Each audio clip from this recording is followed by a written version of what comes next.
Section 3. You will hear 3 marketing students discussing their research findings on vehicles known as SUVs, or four-wheel drive vehicles. First, you have some time to look at questions 21 to 25 on page 6.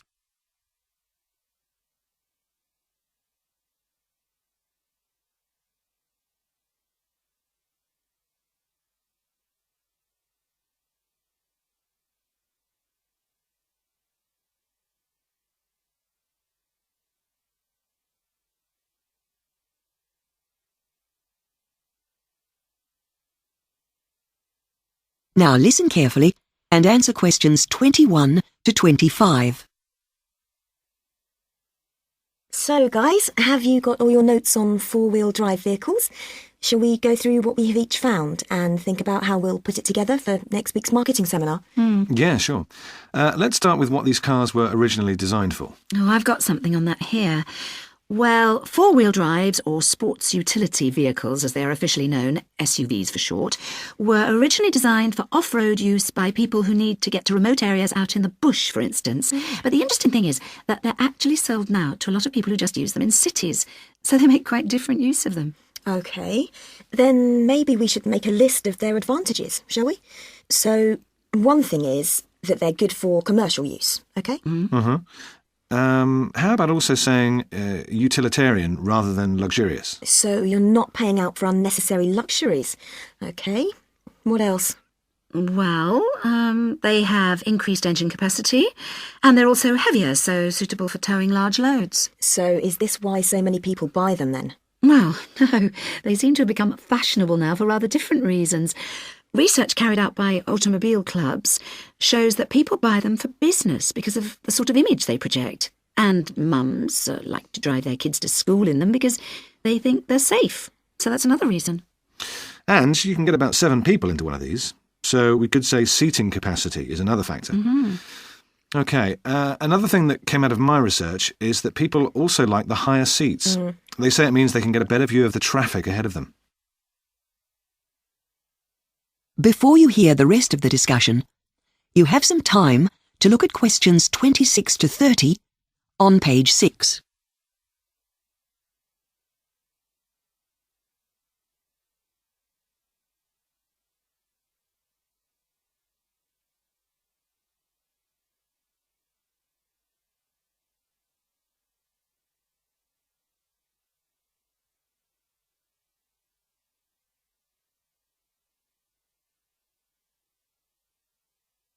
Now listen and answer questions 26 to 30. But you know, some of these reasons just don't work. I mean, the safety thing is just a misconception, because generally in a collision they can do terrible damage to a smaller car. That's right. That's one of the disadvantages I have here. Shall we go through those now? Good idea. So let's say that potentially they are harmful in built-up areas. Generally the damage they cause is due to their weight. That's right, isn't it? Yes, it is. I've got a note here about their chassis. The bodywork on an SUV is stiffer and doesn't crumple to absorb impact in a collision the way it does in smaller cars. And there's another reason why they're not safe. It's quite easy for them to roll over, more so than an ordinary car, because they've got a high centre of gravity. So these are all the disadvantages. How are we going to round this up?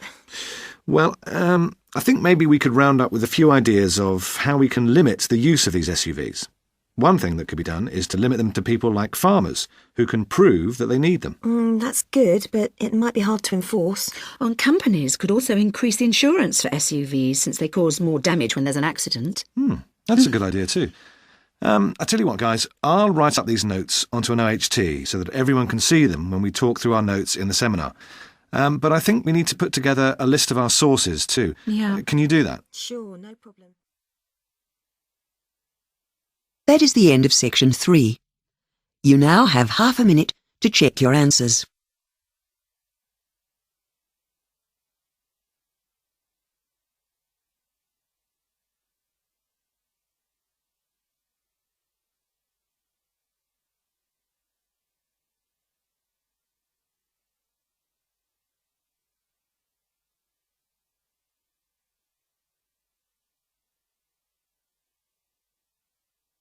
Now turn to section 4 on page 7.